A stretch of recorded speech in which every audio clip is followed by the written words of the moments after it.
Good evening, my friends and colleagues, and welcome to our second premiere of my most famous film, How It All Went Down, a documentary.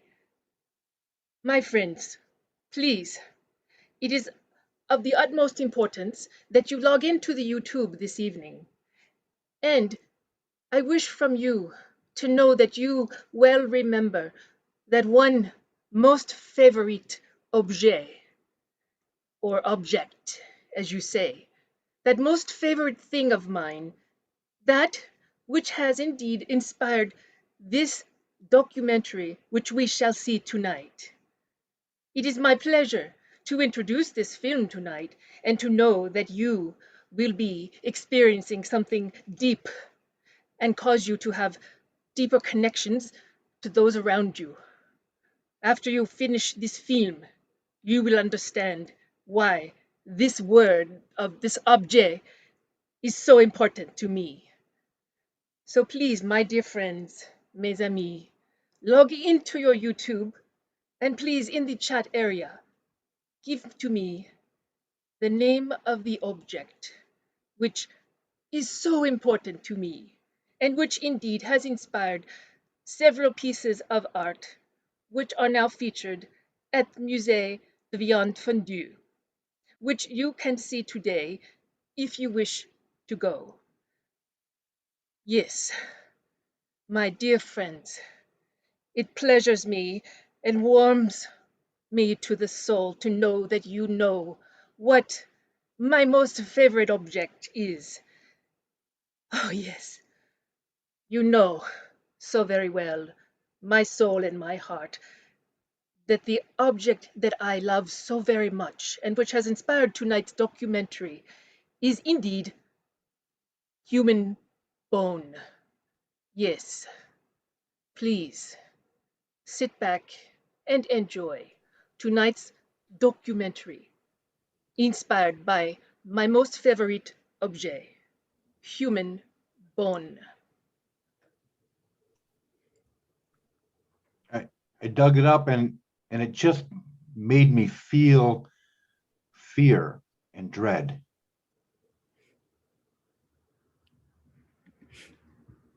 I walked out of my house the other day and I had been complaining about all the flies that were in there.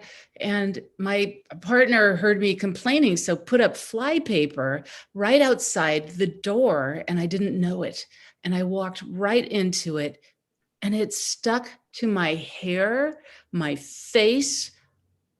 It was awful. I had to cut my hair off to get this off. Not to get too cerebral about it, but if you think about what the fairy does, the tooth fairy, they take the bones out of your mouth. And we tell children about this and they get rewarded with money. I mean, doesn't that make you think? Makes me think. Of course, I've wondered. Of course, I myself think bone is alive.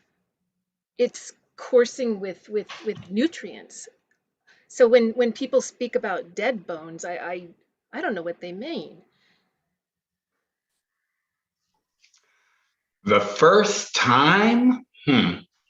Well, I guess the first time I ever saw a human bone was when I was a little kid and I went to a doctor's appointment, Dr. Cass in Brooklyn, New York. And after the examination, we were sitting in his consultation room. My mother, Ruby, was with me, and I was listening to him. And then suddenly I look in the corner and I notice there's like one of those medical skeletons hanging from the metal holder. And I was intrigued. I had never seen a skeleton before. And it took me a while to realize what it was. And when, as soon as I did realize it was a skeleton, I tuned back into Dr. Cass, and he was talking about how I wasn't that sick and he'd be able to cure me. And I was thinking, well, you didn't cure him. Well, anyway, I guess he did cure me because I lived. But that experience was seared into my brain.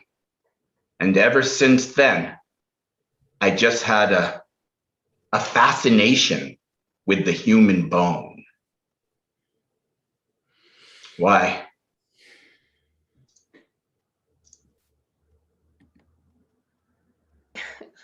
Of course, we thought it would work, right? We thought that a heel bone extension would make me taller, and Makes sense. right. Wanted it. At the time, it made sense. It retrospectively doesn't. But at the time, why wouldn't it? It seemed like extra useless space.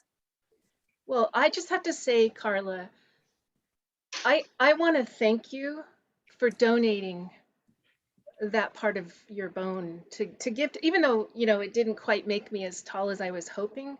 But Carla, um, the fact that you would give me a bone is just, I mean, really We've nice. we've been over this. Anything.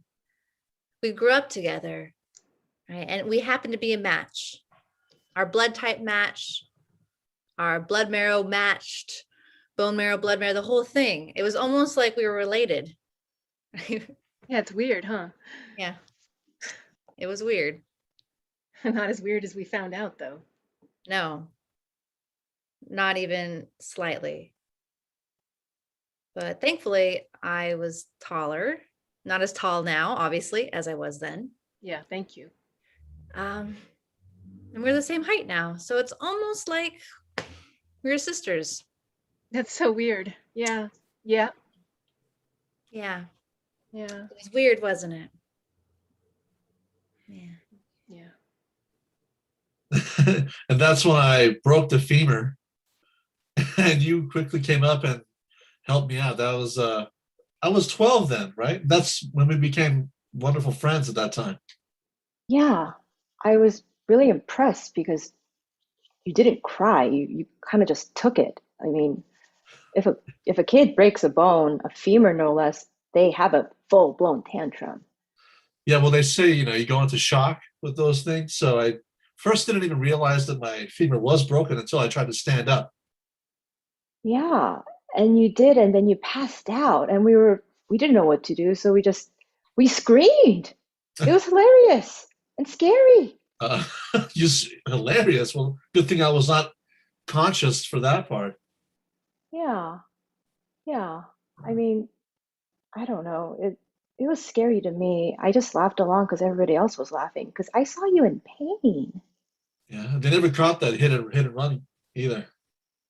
Yeah, he's out there. I don't know, but I don't want you to be in pain, you know?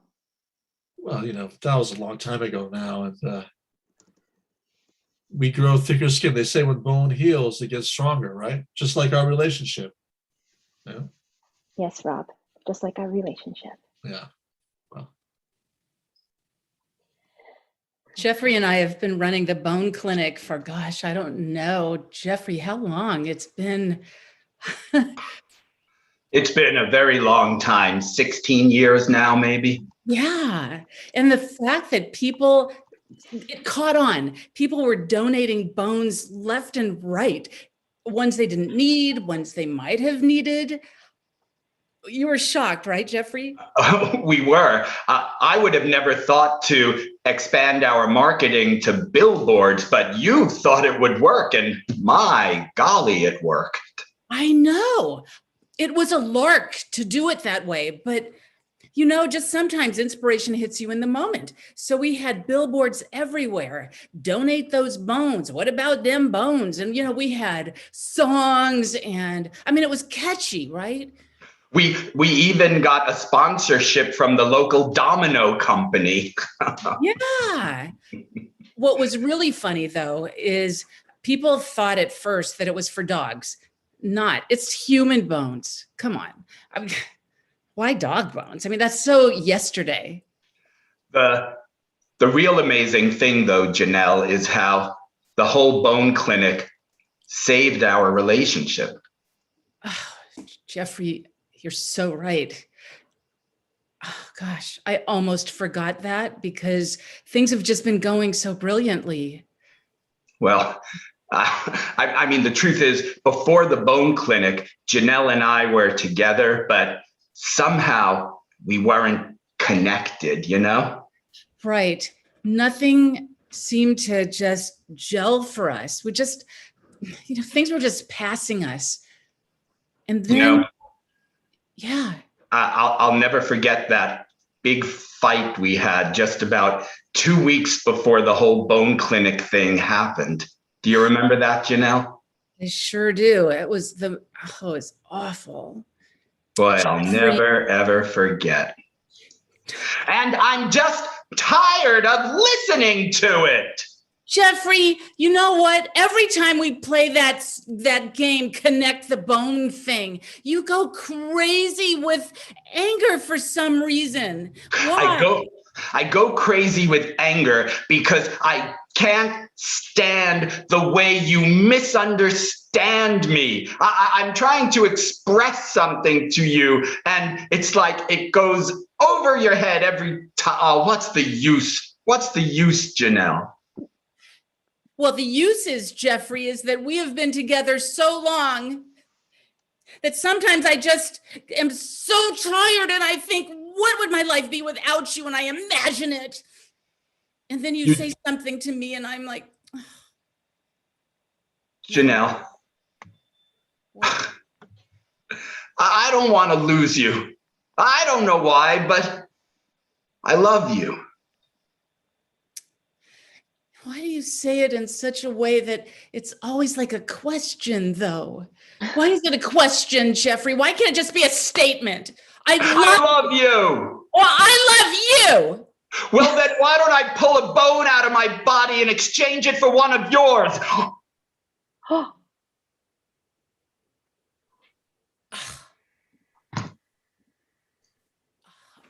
And that was the moment that we came up with our idea. Who'd have thought that exchanging bones from one person to another as a symbol of friendship, as a symbol of love, or who knows, even to cure a medical condition would prove to be so popular. Right. And tattoos stopped happening because people just wanted to exchange them bones.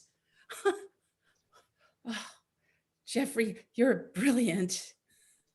Well, I was very happy that Jeffrey and Janelle came to, how do you say, consult with me around the psychological issues involved in doing marital work through bones. And I was very, very impressed with the psychoanalytic depth in which they understood the symbolism of the bones. The bones are the core of the person, the heart and soul. If you can exchange bone or bone material, more important than an organ even, you are really transporting the soul. Brilliant, really brilliant people.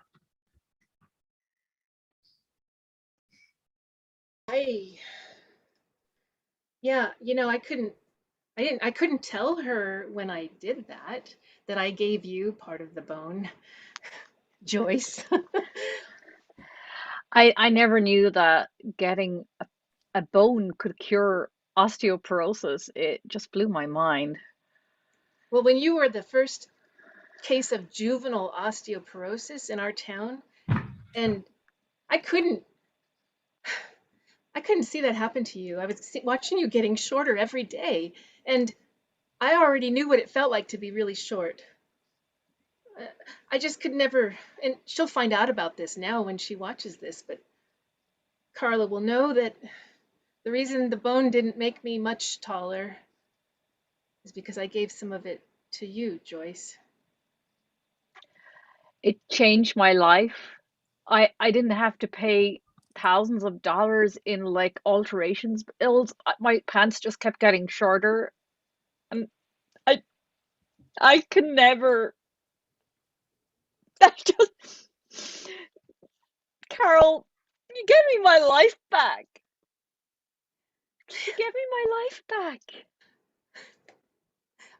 I know the gift is, I know how it feels to be gifted with bone.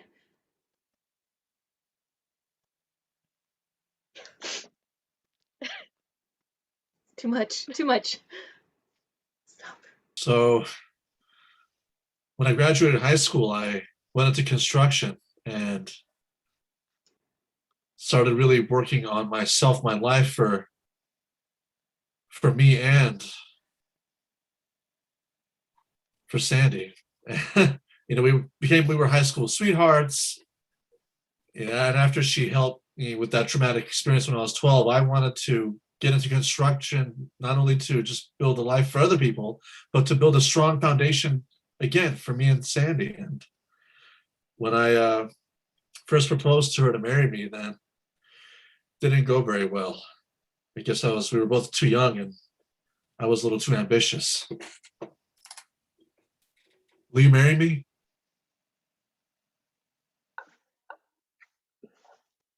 Y- y-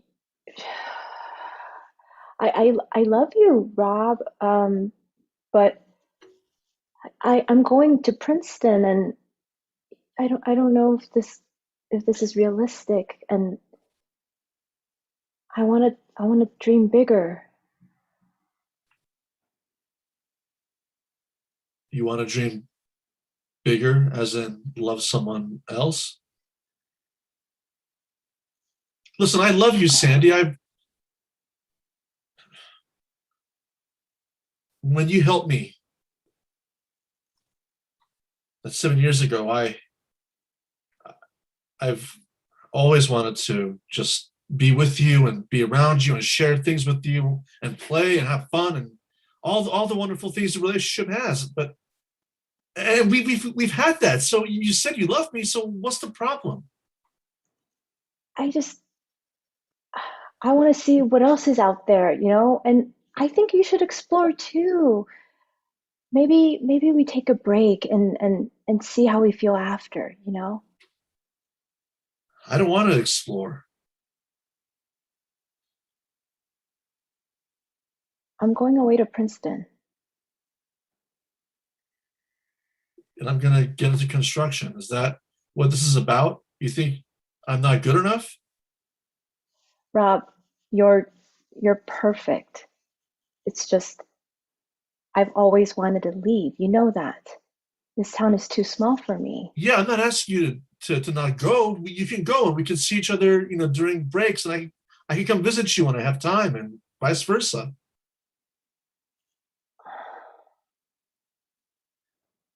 I don't want to go to college married.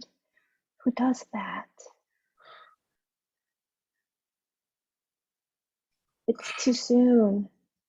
We can't even buy alcohol, Rob.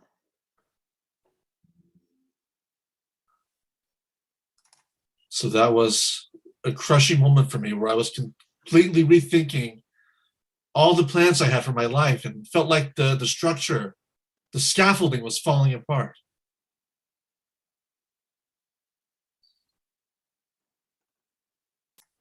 I didn't like it. I told them that there's going to be issues at some point. People are just trading bones. I'm going to say that again so that you understand. People were just trading bones.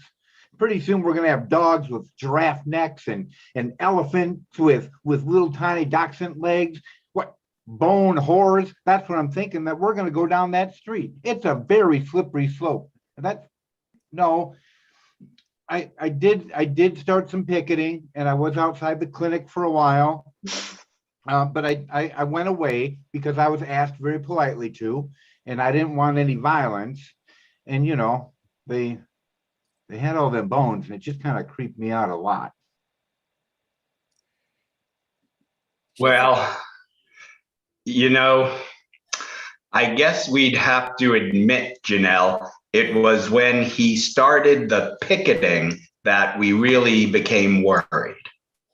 We did. It was so scary. I thought we were doing the right thing, having fun. People were happy. And then all of a sudden, this question about the ethics came in, and it's like, Well, I mean, yes. I mean, we weren't questioning the ethics. It was this interloper from outside, really. Right. That's right. And it's like, well, who is he? Who is he? Is he jealous because he has his own bones and nobody else's? Well, that's right. And who is he to decide who can share bones and who can't? It's like any other fundamentalist with their set of rules, and they're going to put those rules on everybody else. Yeah, Jeffrey was so angry over all of this, and I was trying to calm him down, but I agreed with him. Well, it was this fellow, Carlos, that really started all of the trouble. And Janelle wanted to go right over there and confront him. And I was, let's calm down. Let's meet with him in a public place, right? Didn't I say that? You did, but I didn't know you secretly had met with him. Well, I was trying to protect her. Yes, I had a secret meeting with Carlos, and it didn't go very well. And he threatened a lawsuit and to close down the whole clinic. Anyway, when we all met together at that Starbucks, you remember that? Yeah. It was the first. I'm sorry, honey. What? I'm sorry. I just get so caught up in this. I thought we could reason with him. Well, it sure didn't work out that way, did it? No, not at all. Well, thank you for meeting us here, Carlos. Well, I appreciate the offer and you reaching out the olive branch, Jeffrey. I do. Well, Janelle, would you like to make our position clear? yes, Carlos, we are making people happy with our bone exchange. And I'm not sure why you're so upset and you're picketing out in front of our clinic and nobody is coming in anymore. Oh, you just saved those acting tears for somebody else, little Missy. Now, you two listen to me. Whatever you've got going on in there, that little bit of voodoo that you have going on in there, I don't want any part of it. And I'm here to protect my town. I'm here to protect these people. Carlos, this is not your town any more than it's my town or Janelle's or all of those people who are brothers and sisters in bone. I cannot even deal with you people. I thought you were here to talk civilly, and I thought you were here to talk about how are we going to resolve this issue. But you are just, if you're looking for a fight, Mr. Jeffrey, Mr. Bone Doctor, you're going to find one, and you're going to get a fight. Well, how can you say that we're not talking civilly? We are talking civilly, but all you want to do is shut us down. Carlos, show me that finger again. That's a little stunted, isn't it? Oh. Yes, I got stubby little fingers, but you're going to start picking on me about my own bones now, Jeffrey? Carlos, we can help you. We can. I don't need your help. I don't need any kind of help from any of you bone doctors, you and your witchcraft. I don't want any part of that. Carlos, I have more bones in my fingers than I need. I have a bone from every one of my 4 brothers. I can give you one. There's one thing I don't need, Jeffrey. There's one thing I do not need. It's your bone. And well, he just walked right out, didn't he, dear? He did. And you know what, Jeffrey, in that moment, I could see that you knew exactly what was wrong with him. He had that finger.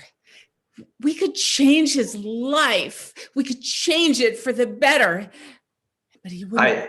I just can't believe how resistant some people are to sound science. And that's when everything seemed to change for us. I did get suspicious. after a little bit, just all the matches.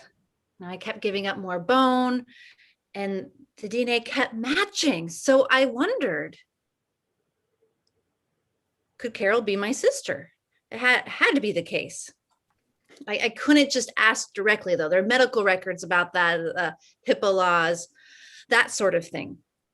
But it made me want to talk to my dad and see maybe was there something I didn't know? Was some wandering around the neighborhood he did? Was there a reason for that? But I didn't know how to talk to him about how I knew because he was leading this whole campaign against them bones and setting up sales for bones. And how could I let him know that I had voluntarily given my own bone? How? So I tried to kind of beat around the bush a little bit. We had a little talk. I went to visit him. It was Father's Day, so it was expected, right? Nothing out of the ordinary. And he was extremely worked up. Unfortunately, going off about the bones already. So the lead into talking about how I could possibly have other siblings was a tough one. I remember being in his living room. He had a beer and coffee mix. Oh, hi, Carla. How you doing, sweetie? Happy Father's Day, Daddy. Well, thank you very much, Pumpkin. Mm-hmm. Yeah. Hey, Yeah. speaking of Father's Day, you ever feel like you're a father around the world, a father of the town? You know, it's funny that you would ask me that question because I just came back from a meeting with them, their bone doctors, and I told them that this is my town and that I kind of said I'm the father of the town. I almost said those words exactly, almost. And I said, you can't come and practice your witch doctory here in my town. Oh, you did, huh? I did. Damn right I did. Oh, how? What would they have to say to that? Was there a compromise? Maybe some thought about how come you would be a father of the town? No, they didn't ask me anything about that. They just talked to me about that finger. You know, that little stumpy one I got? Yeah. The little stump. But they're not closing it down. They're not. Oh, well, that's probably a good thing. They're helping people, right? If there are other fathers of the town that maybe they're genetic matches for, because how weird is that, right? That people's bones can just go into other people's bones like that. They're supposed to match scientifically. Carla, Daddy? you ain't been down to that bone clinic, have you?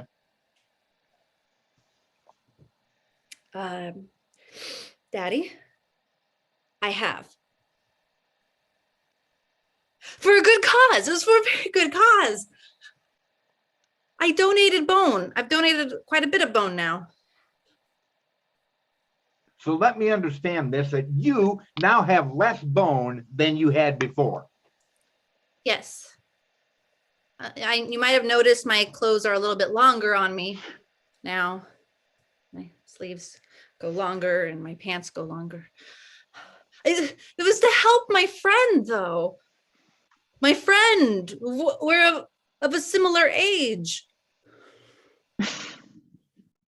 I guess as long as your reasons were good, but baby, you got to stay away from that clinic. Those people are evil. I'm telling you, those people are evil. You're okay that I did it? I'm not okay that you did it, but I love you. I love you too, Dad. No matter what you tell me, I love you. You could father other children and I would still love you if you did. I was desperate. The first year went by, we barely communicated. The second year, there was almost no communication at all. So I decided to go to a doctor, this strange Lithuanian woman of some sorts. I believe that's where she was from. And she gave me the most unexpected advice for my situation. So that's my scenario, doctor. I want to be with her. Then I think that since you met over the bone, you must reconnect over the bone. Yes. You must recreate the first incident of trauma which brought you together. You must go to her at her fancy Ivy League school and try to get hit by some sort of vehicle in front of her. You're a genius, Dr. Cooch. I am. That's amazing. I'm pronouncing that right, correct? Cooch. Okay, great. Yes, you're brilliant. I will definitely follow your advice and follow what I did. I found her dormitory. I went up. There wasn't any cars around, but I went up to the 3rd story and I leaped off and I smacked the pavement, broke every bone in my body. The best decision I ever made.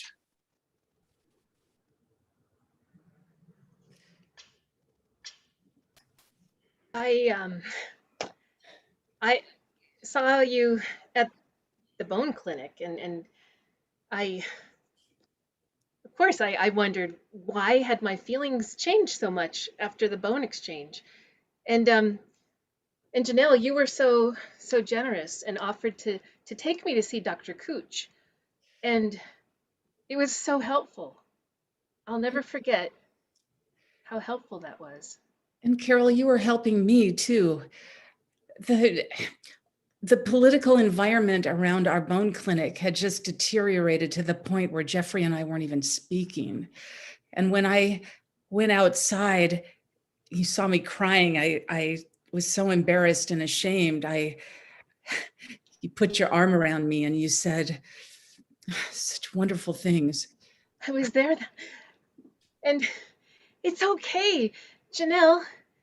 It's okay, because bone is bone. Bone is life. And Dr. Cooch, she told me that bone is an exchange of love, right, Dr. Cooch? I'm sorry, that was so beautiful. I had to get more tissue. Yes, bone is life. Now go ahead, you're doing beautifully. More Janelle, just keep doing what you're doing, because exchanging bones. I just don't know that I have the strength for it. I feel like I've given up every bone in my body. It's because I miss Jeffrey, and I thought we were making people happy, but they're screaming at us now. It was just an exchange, friendship.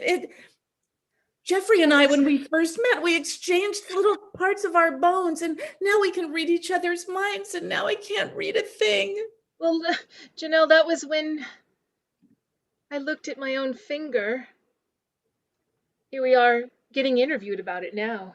And yeah, I can't get Dr. Cooch's face out of my head, because she's the one that suggested it, that I give you. I mean, my finger is already stubby. And when I gave you the top tip of that bone, it gave you strength, right? It did. It's like all of a sudden I felt like I could see again, past all of this, past all of the noise. And all I could see was where Jeffrey and I started. And it was because we made people happy. And when you gave me that bone and I put it on my finger, I was happy again. Happy. Well, I guess it had to be about 10 o'clock on that night. I was at the clinic and Janelle and I had just had a fight. I couldn't believe it that we were right back where we started, even after all of the bones. But anyway, that's when the phone rang and I got the call. It seems the fella leapt off the building in a show of great romantic something or other, yeah, ba, ba. But anyway, he broke every bone in his body. So who do they call? Me. Well, I could use the distraction because just sitting there thinking about Janelle wasn't doing me any good. So I jumped in the car and I raced over, and there was the poor sap just spread out on the quad of the college, every bone in his body broken. I'll never forget how pathetic he looked. You need to help him. He did this for me. Sandy, For you. I love you. Ah. Don't move. Don't move. Is it Sandy, young lady? My name's Sandy, and this is Rob. Sandy, do you love this man? I love him. I don't need you to break all the bones to prove that to me, though. All right, let me just examine you. Well, I did a quick examination, and believe it or not, I knew that I had enough bones back at the clinic to replace every bone in his body, except for one important bone without which he could not live. And I knew I had seen it somewhere. Where was it? Where was it? Yes, it was in Carlos's finger. If I couldn't get Carlos to give his bone in exchange for one of that poor broken egg of a man's, he wasn't going to live. So I sucked in all my inner strength, breathed it out, and went off to talk to Carlos.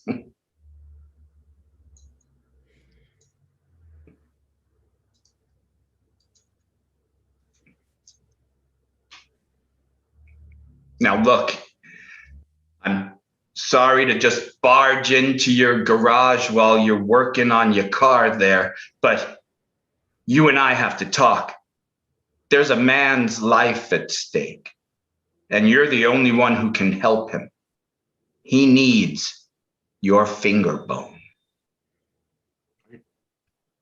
Are you talking about the boy who jumped off the 3rd floor? Yes.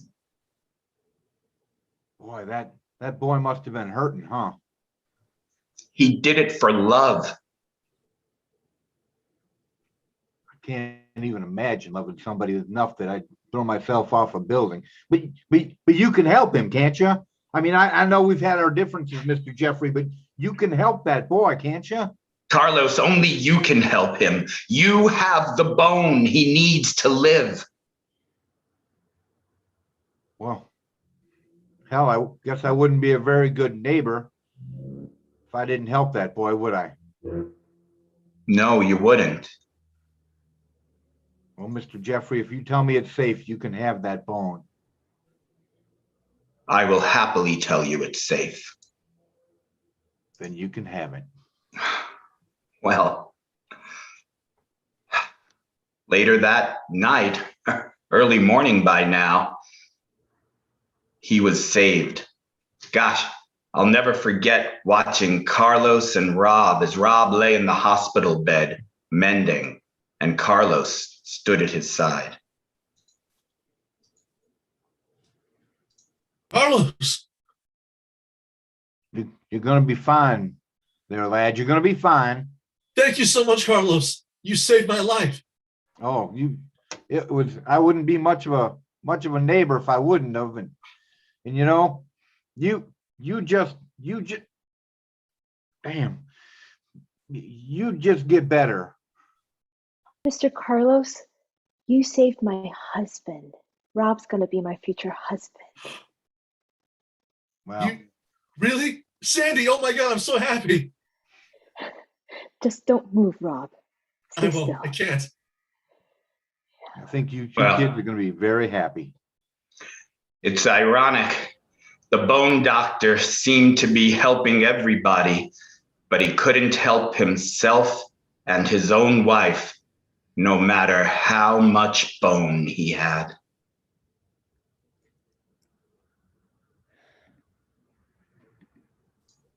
I got a job because I was feeling better. My bones were working, and that's when I met her. That's when I met Carla, and she had the same suspicions as me.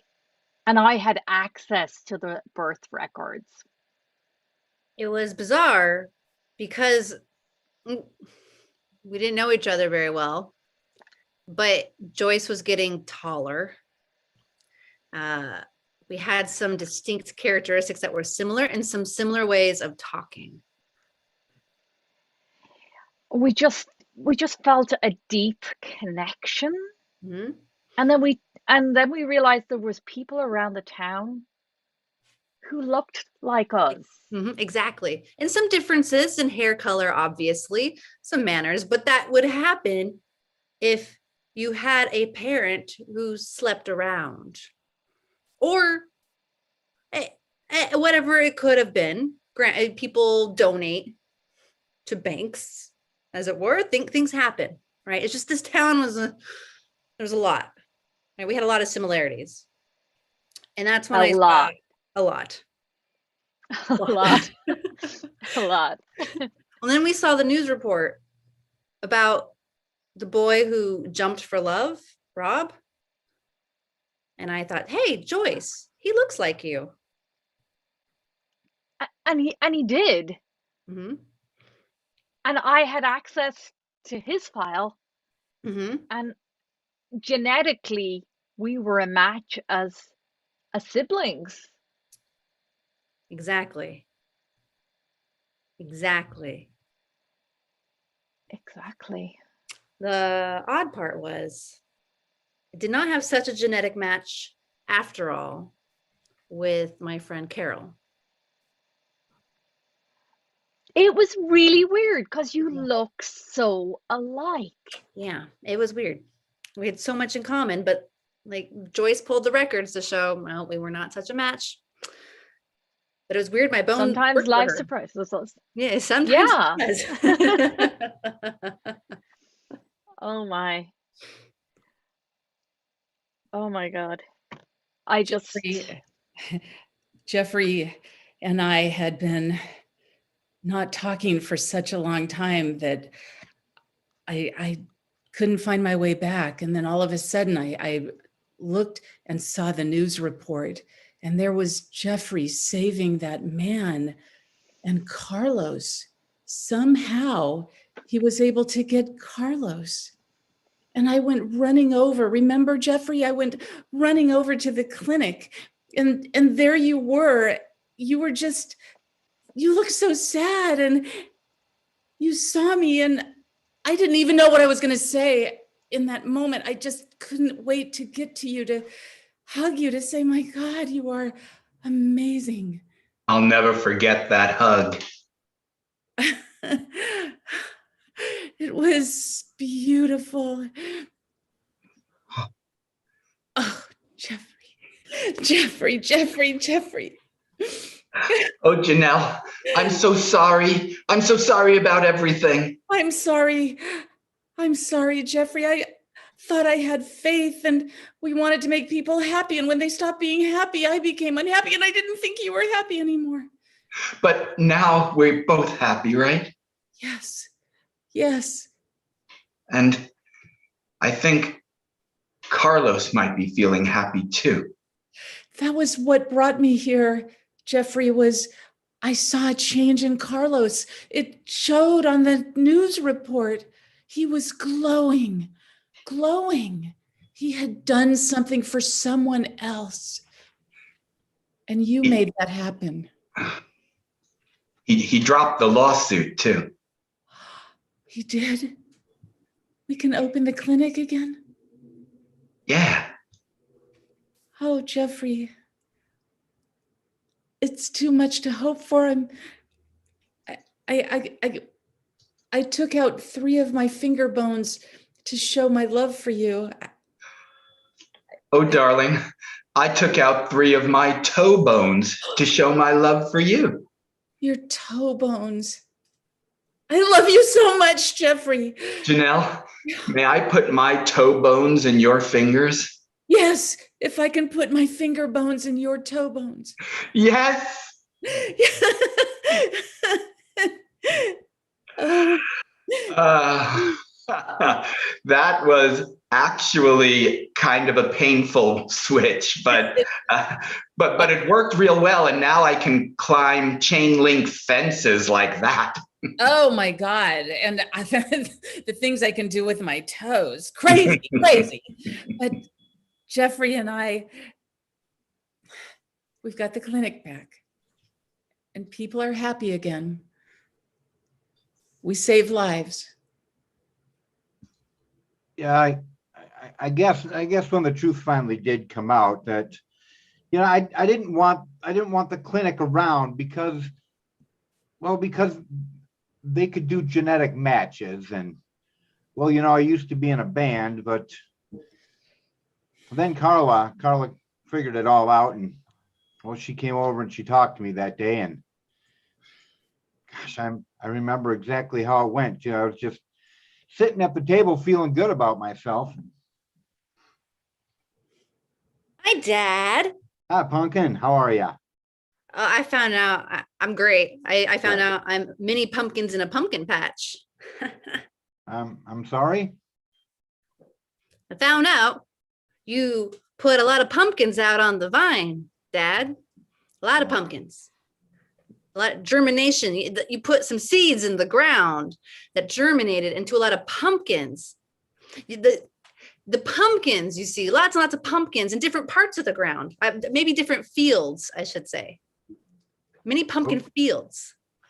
Well, the thing was, Carla, that those fields were a lot more fertile than I thought they were. Yeah, I guess I've tried to protect you from the truth. I used to be in a band, and what? Well, your pa was quite a player back in the day, and I'd play honky tonks, and there'd be after parties, and I didn't want you to know about the sordid past that I had. But yeah, you've got a couple of siblings out there. More than a couple. I found I have a whole tribe, almost the whole town. Well, I don't like to think it was almost the whole town. Well, yeah, I guess it was almost the whole town. I just had no idea that you were so cool and giving and open and still could end up being such a nice, boring older man. Well, the thing is, Carla, and I want to talk to you about this because I don't want you to lose respect for me, is that all of those women really didn't want anything to do with me afterwards. But your mama, God rest her soul, your mama was somebody that I loved. And when we had you, I stopped all those things. All that stopped with me. I loved your mama.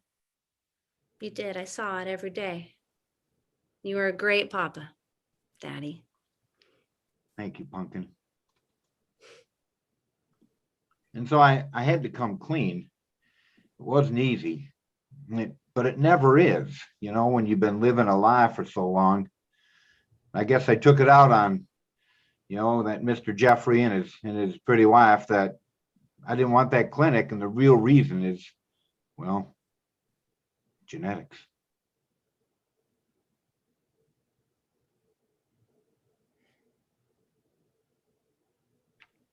Well, I was very happy that I got to meet Jeffrey and Janelle, that we could speak together. And because of them, I have written a book that most of you probably who are watching this now have heard, and that is Connected, 4 Tales of Bones and Boners. All thanks to Jeffrey and Jolene sharing their bone hospital. Nice people, good people. After the book came out, which was fantastic, we all got together and we had a great big party. And for the first time, I went from being an only child with feeling very insignificant to having this extensive family throughout the town. And the first person I met was Rob, and we just get on like a house on fire. The good kind of fire.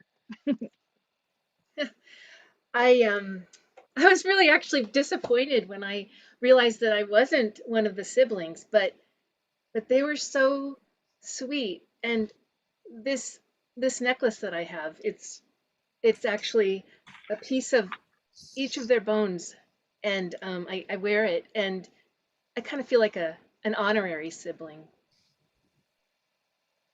So we got married, Rob and I, and Carlos actually officiated our wedding because who else would? If it weren't for Carlos, Rob wouldn't be alive. I wouldn't have a lovely husband. And it turns out Rob had a lot of family that we didn't know about. So the wedding was quite big. I guess if there is any caution element to this tale, the only thing would be to exercise restraint. Janelle and I ended up getting addicted to to bone transplant surgery until now. Well, we've actually exchanged every single bone in her body with mine and every single bone in my body with hers. And that's a little awkward. I've found a new goal in life. You know, after taking the leap of faith, as it were, it's opened my eyes to so many other possibilities. And Sandy and I, we want to start traveling the world, maybe even start a new business together. And regardless, we're so happy. And I have a whole new family I found out about, and life couldn't be better. Jeffrey and I are so connected now. I changed the name to surprise him. I changed the name of our clinic from Dem Bones because that just didn't feel right anymore. I changed it to Wishing Bone. We have so much business. I was hurt by Carol's betrayal when I found out she wasn't taking my bones, but I saw the greater good and all the family it had created and the bonds that we shared. And I thought, what better way to commemorate this sharing and family and friendships and trusts than with jewelry?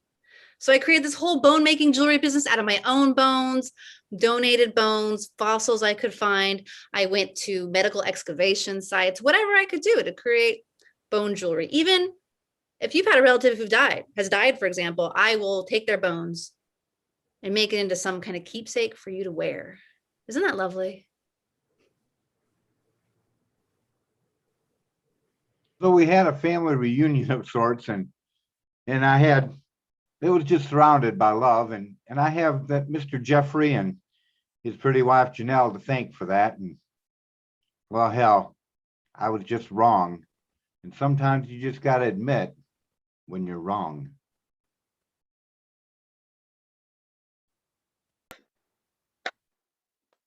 Bravo! Oh, it's so wonderful. My friends, I hope that you have been moved as I have with this beautiful story, this lovely, deeply moving tale of bone, the human connection. I wish you all well this evening. There will be a reception afterwards at the Musée de Viande Fondue, and I hope to see you all there. I will gladly sign my book copies, and I will look forward to seeing you all very soon. Good night, au revoir, bonne chance, et merci. That is our show, my friends. Thank you all so much for being here to watch. Let's bring everybody back out on screen, the entire company of How It Went Down. And on the count of 3, we're going to give the audience a great big bow. Here we go. 1, 2, 3. Thank you all so much. And let me give a special acknowledgement to Carol down there. Her name isn't really Carol, that's Eileen Tumlin, and she is the creator and director of how it went down. Such a fun and thrilling project to be a part of. Thank you so much, Eileen. Awesome, awesome job. My friend, Synergy Theater performs full-length improvised plays in a wide variety of styles and genres. We are here every 6 o'clock p.m. on Thursdays and 7 o'clock p.m. on Fridays with a brand new improvised show, all based on your suggestions. Next week, we're debuting 2 shows that we've never done before and you've never seen before. A Roll of the Dice, in which the cast of characters in each scene is dictated by what numbers come up on the dice. So we can't make our own decisions about when we enter the show, but whenever the dice calls us on, we have to figure out how to bring the story forward in whatever combination we end up with. It's really fun. Please come out and watch that. And we are doing, for the first time ever, Synergy Theater is doing a classic improv structure called La Ronde. This is a long form structure that lots of people have been doing for a really long time, based on the old play La Ronde by Arnold Schnitzler. And it is a series of 2-person scenes in which in each scene, one character from the previous scene comes over to the next scene until it forms a chain like a circle. It's a lovely show. We're putting our own Synergy Theater twist on it. So please come back next week, Thursday at 6 and Friday at 7 for those 2 shows. Also, the big news is that on Saturday, June 12th, we're hosting our summertime Gallapalooza. It's a party. You're in the Zoom room with us. We're playing games. We're having mixers. We're doing a show for you. We have a talent auction where you get to bid to make us do ridiculously hard feats of improvisation. It's going to be a great deal of fun. You don't want to miss it, and we need you to be there. It is our big summertime fundraiser, and it's going to help us to continue to further our mission of building a better world through the art of improvisation by continuing to provide free online entertainment for the entire world for as long as we are all still inside. There is the light at the end of the tunnel. I know that we're all starting to get out, but we're not 100% there yet, and we need your help to get us all the way through. So please go to synergytheater.com, click on Support Synergy Theater, then click on Attend the Gallapalooza and attend our Gallapalooza, Saturday, June 12th, online at 2 o'clock. We will see you there. While you're on the website, sign up for an improv class. We'd love to meet you that way as well. Thank you again, my friends, for being here. You are awesome. Stay safe, have fun, and always remember that Synergy Theater loves you. Good night.